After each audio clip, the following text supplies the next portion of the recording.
All right, so looking at 6.7 here, we're starting out with number 31.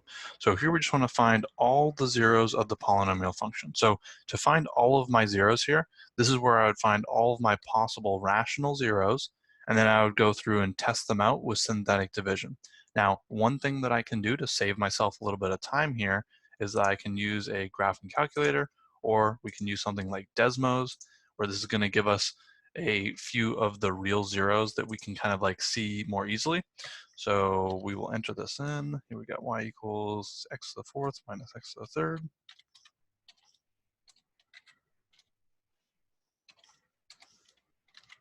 Then we got minus 5x squared minus x minus 6. All right. So I'll zoom out for a second just to give you an idea of like what this thing looks like. We see it has an even degree and a positive leading coefficient. So it should be going up to infinity as we go to negative and positive infinity respectively. As I look at this, it looks like we have a nice zero at -2, and it looks like we have another one at 3. So I would start out by using these 2 points.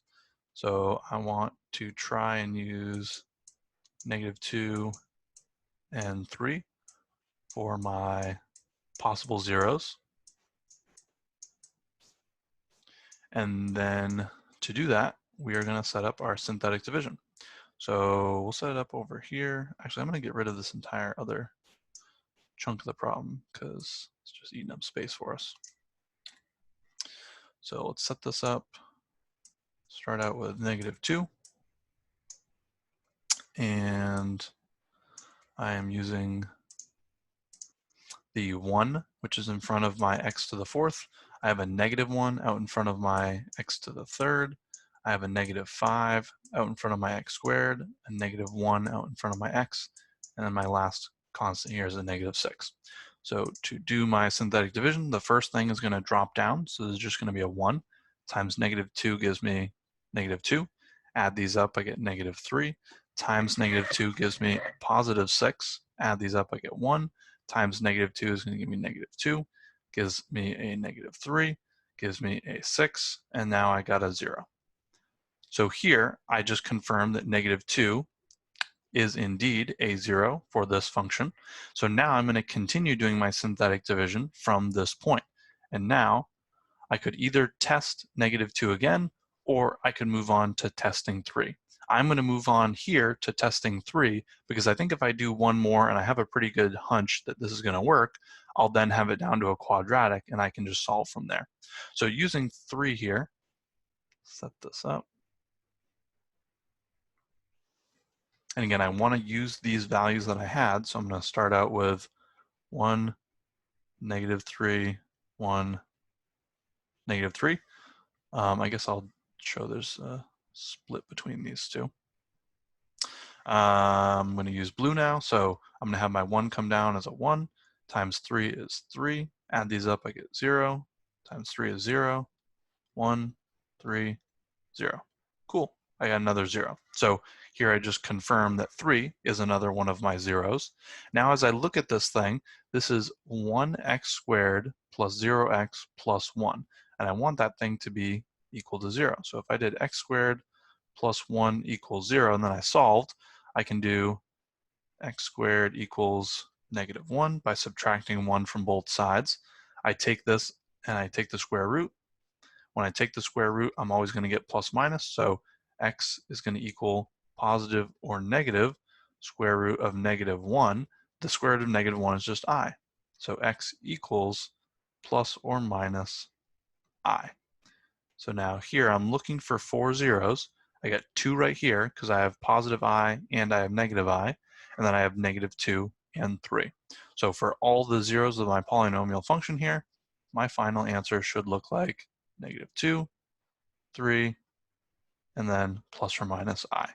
And if you wanted to write these out as like I comma negative I, you could, but typically we'll just do plus or minus I like that. Any questions here? Perfect. We will go to number 47 here.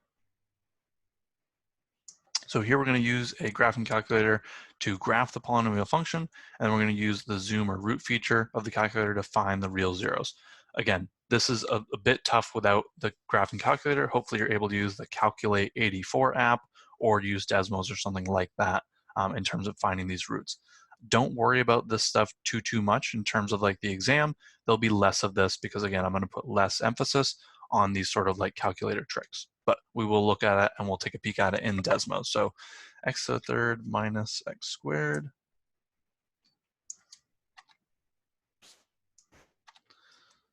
And then I've got minus 5x plus 3.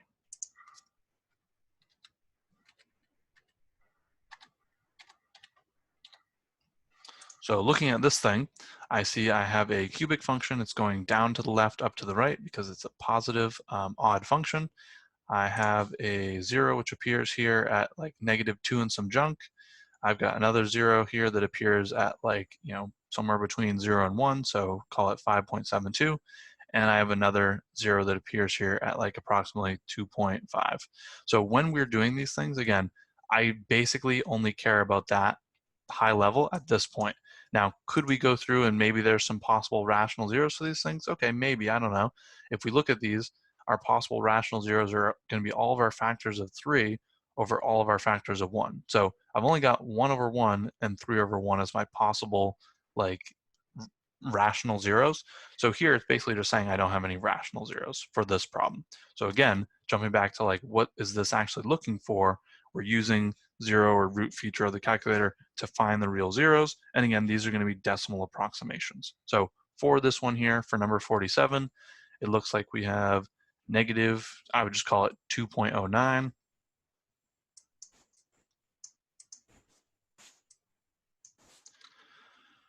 Another one we'll call 0.57, positive. And we got one more here at, we'll call it 2.51. That's all I'd really be looking for a problem like 47 here. Again, less likely to show in an exam in this format just because this, again, is like a calculator sort of problem to solve.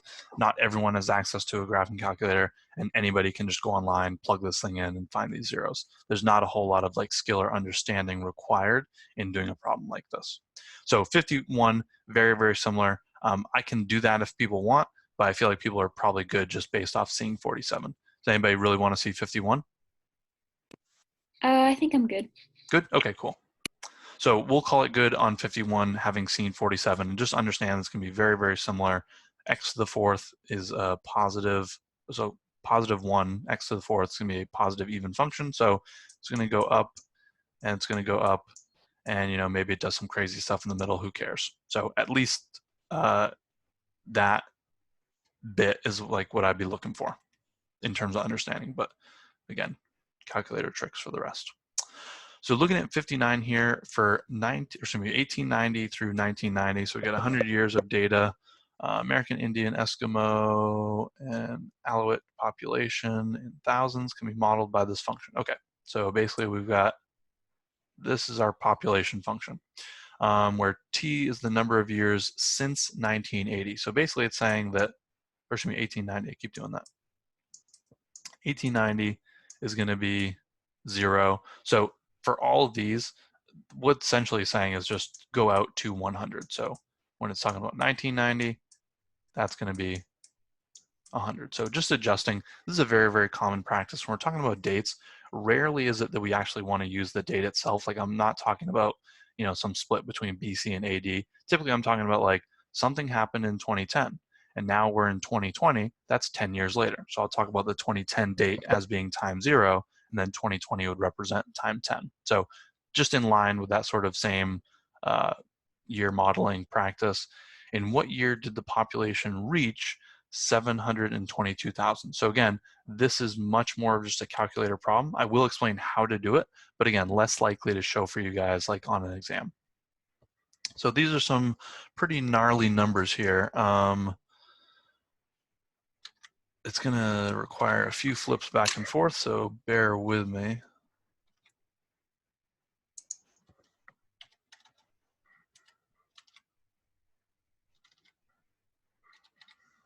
Oops. 00496 minus 0.432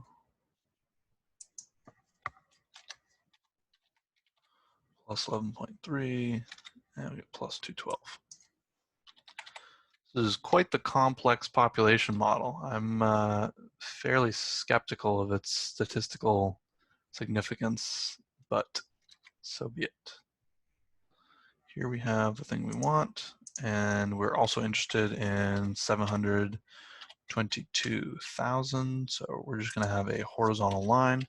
If I were doing this on my calculator, I would have two values, or excuse me, two entries for my graph. The first one would be this top function, and the next one would just be this constant 722,000. And then I'm just going to see where these things intersect. So hopefully I don't have to, oh my goodness, I'm not doing that. There we go. So looking here at the intersection between these two things, again, it's going to be very, very small. I'm going to have to adjust my X window. So if you can see at the bottom here, this is like going out to 20,000, negative 20,000. For the X values, I'm really only going to go out from like negative 10 to like 110. The reason being is because my dates range from 0 to 100. So I just like a little bit extra on the end there for these things. And again, the really only values we care about is we can say from like 720,000 to, we'll call it like, I don't know, 724. So we should have an intersection between these two things. I am not seeing one. 0.00496 x to the third minus 0.432 x squared plus 11 x plus.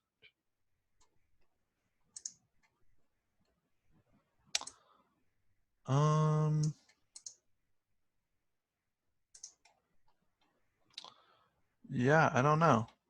Doesn't seem we are getting what we want here. This intersection is at 500 years. So it would seem something has been entered wrong either from the problem. Oops. So just trying to troubleshoot this here. 0.00496 x to the third. Yep. 0.432. Yep. Yep. Yep. In what year did the population reach 722? I mean, I guess it just doesn't, I don't know, unless I'm making a mistake here, which I look back on, I'm like, oh, that was silly. It doesn't seem that it's within that range of values, which is pretty interesting for a problem like this, that it wouldn't be within those values. But whatever, let's just look at it as it is. So when we're looking at this, basically we're saying, you know, where is this population line going to be hit as we grow at this rate? So here's our red graph showing the population growth, and we're finding, you know, what year that's going to be. It's approximately 555 years from our original date. So, you know, 1980, and then we'll do plus 555. Excuse me, 1890. I keep doing that. So we'll call it approximately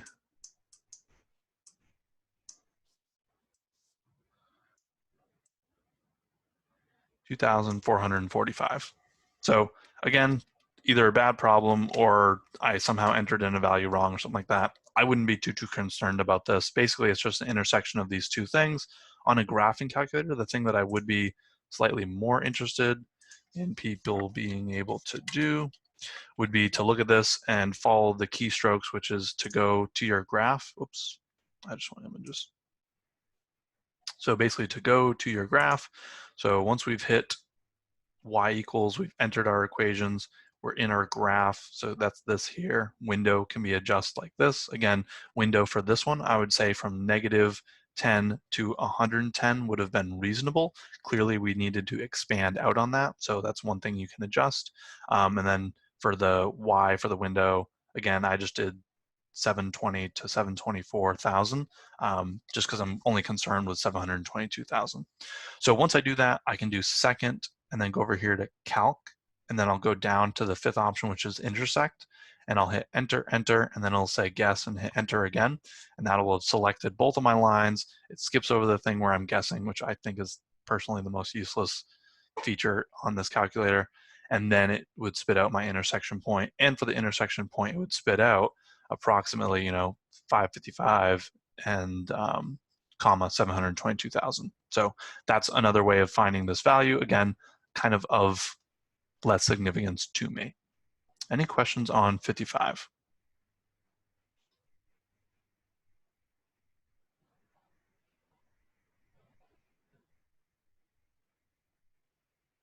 Cool. Actually thinking of this now, since it's represented in thousands, I wonder if it's just talking about 722. So if I were to go back to this, I bet this is my mistake. So I wonder if I did this and then changed my little window here.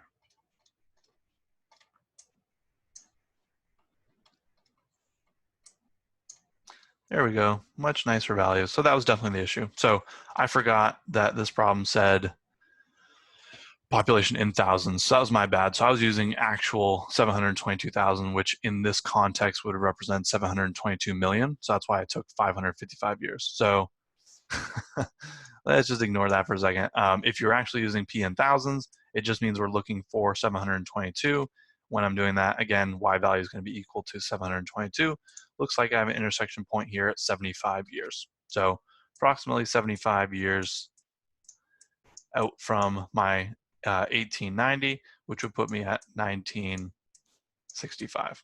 So answer here should be 1965. My bad, I missed the population represented in thousands, but it's kind of a cool exercise as to what we could have done, if we wanted to do a different population that was not in this range and how to adjust the window. So we still end up hopefully learning some cool stuff. But again, not a type of problem you would see a ton of on an exam from me. Any questions on 59? Perfect. All right.